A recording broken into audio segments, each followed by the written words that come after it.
On the programme, books can be well associated with this time of year. Many people will be hoping for a present of a book during Christmas.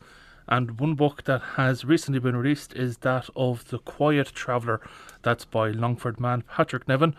First of all, Patrick joins us in the studio this afternoon. Good afternoon, Patrick. Hey Ronan, and thank you for having us today. So, Patrick, first of all, tell me a bit about yourself.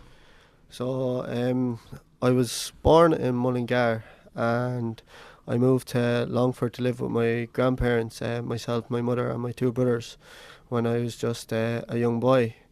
And I grew up in an estate called Farna. And it was kind of tough back then.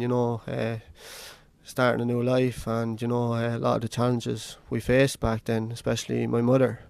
Yeah. And so everything just kind of, the book kind of came from everything that we've been through, and I wanted to tell that story. Have you always been interested in writing?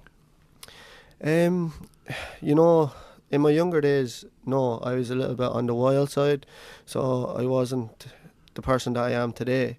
So throughout my life, everything led to this, and I just thought that the book would be a little bit of justice for myself and for my mother for the life that we have lived. Yeah. I suppose is it a it's great that you're.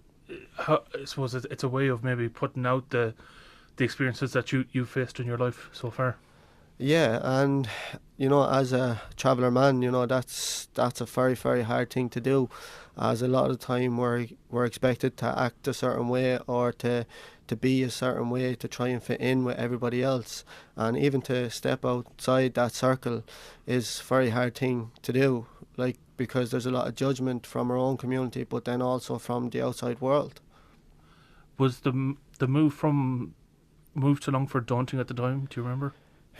Well, as a young boy, of course, it was hard. Like when my mother and father split up, that was tough alone. But then, like, when the judgment came from other people, when like there was times when things were great, but then the minute we step outside the home, like things got hard. We some days I could be playing football with my two brothers and things would be fine. We'd be happy. But then sometimes then there'd be other kids that would come around and they'd be trying to bully us, and from a young age I kind of had to learn how to take care of myself, and especially when you don't have a father there, things can be very hard and very challenging.